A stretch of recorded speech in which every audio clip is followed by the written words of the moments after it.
Tuhan bersamamu dan bersama rohmu. Inilah Injil suci menurut Yohanes. Dimuliakanlah Tuhan.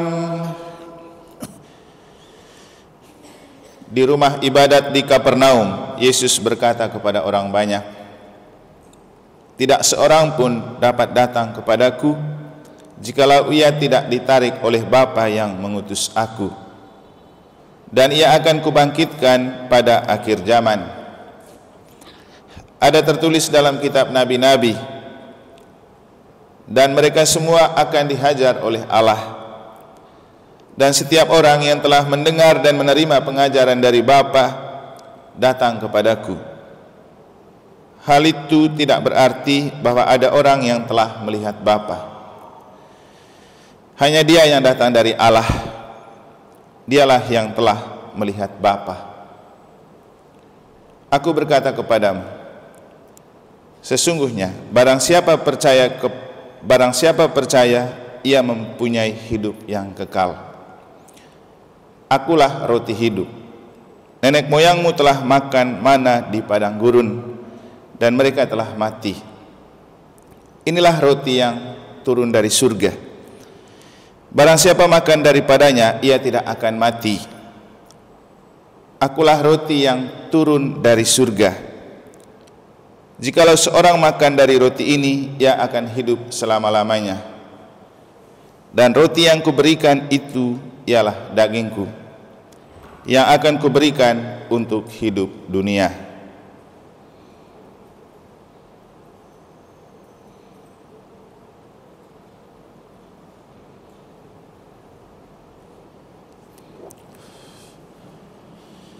Demikianlah sabda Tuhan.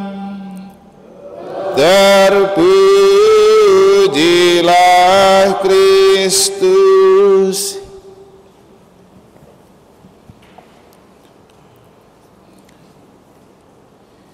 Hiduplah dengan ditarik Bapa dan dengan daya tarik Bapa. Para suster, Bapak Ibu, saudara-saudari, adik-adik dan anak-anak sekalian yang saya kasih dalam Tuhan, Yesus mengatakan, tidak ada orang satu pun datang kepadaku kalau ia tidak ditarik oleh Bapa. Dan ketika kita hidup bersama Yesus karena ditarik oleh Bapa, itu yang membuat kita punya daya tarik. Hari Selasa ketika datang audiensi ke Pak Bupati, sebelum memulai pembicaraan, saya mengajak untuk berdoa. Dan apa yang saya doakan nanti dengar di YouTube saja. Allah Bapa kami yang Maha Kasih, dan selanjutnya. Selesai doa, apa komentar Pak Bupati? Dia bilang, "Romo dan teman-teman, beberapa saat lalu saya dengar pidatonya Gus Dur tentang orang Kristen itu bersyukur punya Allah yang disapa Bapa, karena itu menyatakan kedekatan. Kami orang Hindu menyapanya Om masih agak jauh, apalagi teman-teman yang menyapanya Allahu Akbar sangat jauh, harus pakai toa." Lalu saya bilang, kami menemukan Bapa yang di surga itu ada di dalam diri Bapak Bupati, makanya kami juga panggil Bapak Bupati dan bertemu dengan Bapak Bupati. Citra selanjutnya nanti tanya di bayan mereka, pajon mereka, atau siapa saja yang ikut waktu itu. Nah, untuk saya yang paling penting itu adalah daya tarik Bapa.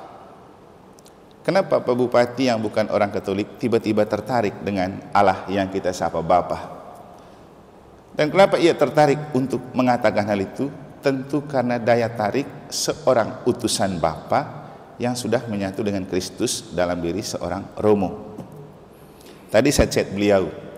Selama ini saya chat Pak Bupati itu susah dia jawab, hampir tidak pernah. Tapi tadi saya iseng-iseng kirim TikTok yang saya sudah kirimkan ke grup fungsionaris pastoral tadi itu. Yang saya tulis, Bupati rasa sahabat, rasa bahagia, rasa agama. Lalu dia jawab, "Terima kasih pendeta." Saya bilang, "Bukan pendeta Pak Bupati, Romo." "Oh iya, sorry Romo." Apa yang saya maknai dari hal ini? ternyata daya tarik kita itu sangat ditentukan oleh roti hidup yang sering kita cicipi. Makanya di bagian pengantar saya bilang, mengapa Yesus banyak bicara tentang roti hidup dan surga ketika sudah bangkit? Karena aura kebangkitan, pesona kebangkitan, dan janji untuk kebangkitan kekal sangat ditentukan oleh kegemaran dan rutinitas kita mengkonsumsi roti yang turun dari surga yang kita terima dalam misa. Makanya waktu ada kematian beberapa hari lalu dan juga hari-hari kemarin, saya bilang jangan remehkan misa, dan datanglah misa karena mau mencicipi roti dari surga. Dan Yesus bilang apa? 2 hari lalu Yesus bilang, siapa yang datang kepadaku tidak akan lapar lagi, siapa yang percaya kepadaku tidak akan haus lagi. Jadi 2 hal penting, datang dan percaya. Kita sudah percaya, datang misa, supaya makin tebal kepercayaan kita, supaya kita tidak punya rasa lapar dan haus akan hal-hal rohani.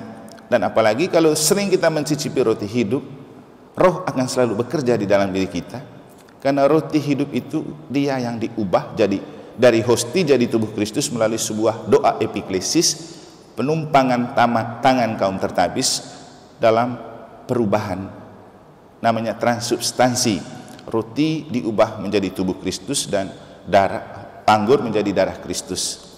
Itu karya roh. Maka semakin sering kita mencicipi roti hidup dalam misa, kita selalu dibaharui dalam roh. Nah, inilah pentingnya misa, Bapak Ibu. Kita selalu dibaharui oleh roh. Kalau roh selalu tinggal bekerja dan membaharui diri kita, kita akan bisa menemukan hal-hal yang spektakuler seperti yang dilakukan oleh Filipus dalam bacaan pertama. Dia tidak tahu apa yang dia buat, tapi roh menuntun dia. Melalui malaikat, roh berbicara, kamu coba pergi ke sana. Dia jalan ke sana, ternyata dia ketemu dengan seorang sida-sida, seorang ratu yang lagi kebingungan membaca kitab suci, tapi dia tidak paham. Juga baru pulang dari Bait Allah tuh, dari Yerusalem. Jadi dia pulang berdoa, mendengarkan sabda di Bait Allah, tapi dia tidak dapat apa-apa. Mungkin sama dengan bahasanya kakaknya Pak Nurpe waktu saya misa di sana, tentang dia ikut misa untuk mendapat lauk pauk. Dia dengar khotbah untuk mendapat lauk pauk. Dan memang begitu Bapak Ibu. Khotbah itu untuk membantu kita memahami apa yang kita baca tapi belum kita mengerti. Syukur kalau setelah kita baca kita mengerti. Tapi apakah benar demikian? Itulah tujuannya datang misa. Bukan hanya kita mencicipi roti dari surga dalam tubuh Kristus, tapi juga sabda Allah yang kita cicipin sebagai makanan rohani. Jadi kita misa itu ada 2 menu yang kita cicipin, sabda dan roti. Nah, bagaimana kita mengerti sabda itu supaya dia betul hidup dalam hidup kita dan kita temukan dalam hidup kita? Itulah tujuannya kita dengar khotbah. Dan kami pastor juga berusaha sedemikian untuk berkhotbah dan memaknai kitab suci dalam konteks yang nyata. Makanya saya lebih banyak cerita pengalaman seperti itu supaya kita paham bahwa memang sabda itu pelita dan terang bagi hidup kita, dan seluruh hidup kita setiap hari itu punya konektivitas dengan sabda. Bahkan tadi sore saya olahraga, kan ada 2 gawang di sebelah sana itu. Saya coba ambil tendangan bebas. Saya senang sekali ketika menendang 2 tiang itu kena. Kan susah kena 2 tiang gawang. Tapi kemudian saya berkomentar, walaupun tidak sehebat seperti Messi, Ronaldo dan kawan-kawan, tapi saya melihat itu spektakuler. Apalagi tidak ada mustahil bagi anak Allah. Jadi ini hal sederhana, tapi saya bisa menemukan itu untuk menemukan bahwa kalau kita melakukan apapun dalam roh, hal-hal spektakuler dapat kita lakukan. Ya, setiap kali sebelum saya olahraga kan doa dulu. Jadi itulah gunanya ketika kita sering santap roti hidup dan kita dijiwai oleh roh, maka kita akan melakukan hal-hal yang tidak mungkin bagi kita menjadi mungkin, seperti yang dilakukan Filipus.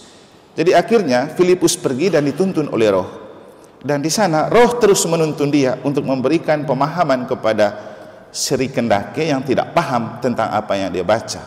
Hal yang kemudian dia dibaptis dan dia paham baptis untuk membuka pemahaman baru. Kenapa kita setiap kali malam Paskah itu perlu dibaharui dan diperciki dengan air baptis? Karena kebangkitan itu membuat kita memiliki pemahaman baru. jadi manusia baru, cara berpikir baru, cara merasa baru. Jadi kalau orang tidak serius untuk ikut perayaan, memang tidak ada arti dan tidak ada gunanya untuk dirinya. Jadi Bapak Ibu, penting mencicipi roti hidup untuk membaharui roh, dan penting untuk kita datang karena kita percaya bahwa dengan mencicipi roti hidup, makna kebangkitan akan semakin bertambah. Apalagi pasti kita mau mati dan bangkit, tapi tidak mungkin kita bangkit tiba-tiba tanpa datang misa. Jadi rutinitas untuk datang misa itu sangat membantu untuk kita itu dipersiapkan masuk surga dan bangkit. Karena roti yang kita terima itu roti dari surga untuk mempersiapkan kita masuk surga. Jadi misa itu investasi untuk kita masuk surga. Bapak Ibu saudara-saudari, jangan berpikir roti hidup yang kita terima tidak ada pengaruhnya bagi hidup. Kalau kita datang dan terima dengan tidak percaya, memang tidak ada pengaruhnya. Tapi kalau kita datang dan terima dengan percaya, itu akan sangat mempengaruhi hidup kita dituntun oleh roh. Seperti cerita saya tadi, akhirnya saya memahami Pak Bupati punya daya tarik untuk melihat Allah yang kita sebut Bapa. Itu karena tentu dia melihat sesuatu di dalam diri saya sebagai imam yang ditarik oleh Bapa untuk menjadi imam Tuhan. Ada yang bilang begini ke saya, kalau waktu melihat video ketika saya masuk bertemu Pak Bupati, lalu kemudian dia enjoy sekali. Dia bilang, Romo, susah itu kalau ketemu Bupati dan se-enjoy dan sumringah begitu. Apakah Romo pakai pelet? Saya bilang, tidak. Kan aku tidak seorang diri. Jadi saya datang. Awalnya Bupati itu berpikir yang datang itu bukan Romo Eman dan kawan-kawannya. Karena ini kan panitia dari Kuskupan, panitia kemas kami. Tapi waktu kirim surat, saya bilang di Wayan, tanda tangan saya dibubuhi stempel paroki negara, supaya kalau Bupati lihat, dia tahu bahwa oh ternyata ini pastor paroki di negara. Jadi awalnya dia tidak membayangkan itu. Memang mukanya dia itu beda ketika kita baru masuk.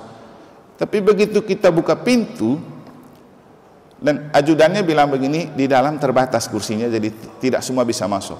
Begitu kita buka pintu dan lihat saya, dia bilang, padahal Romo, ayo mari. Ayo tambah lagi kursi, gitu dia bilang. Ya, ekspresi selanjutnya bisa lihat di video. Dan kemudian ketika saya mengajak berdoa itu, dia menemukan Allah yang kepadanya saya berdoa sebagai Bapa. Dan dia tidak puas di bagian akhir sebelum kita pamit, dia lagi-lagi bilang, Romo omong lagi lah dulu buat video. Seperti yang saya ceritakan kemarin, saya bilang omong apa Pak Bupati? Pokoknya omong saja. Romo kan pintar omong dan merangkaikan kata-kata. Ya sudah, saya omong lagi. Jadi untuk saya tentu bukan karena Romo emannya, tapi roh yang bekerja di dalam diri saya. Karena saya rutin merayakan misa. Dan untuk saya misa itu menambah banyak inspirasi untuk saya, yang kemudian Bapak Ibu bisa melihat saya seperti tidak kehabisan bahan untuk berkhotbah. Kenapa? Bukan tentang saya, tapi roh Tuhan yang bekerja di dalamnya. Masih ada banyak cerita dalam pengalaman hidup yang menunjukkan kekuatan roti hidup akan mempengaruhi kita, dituntun dan dijiwai oleh roh. Dulu mungkin Bapak Ibu pernah dengar ketika saya pergi ke di situ, ambil pengambilan film dokumenter waktu itu ya. Tiba-tiba saya saja yang masuk di perahunya para selebran utama.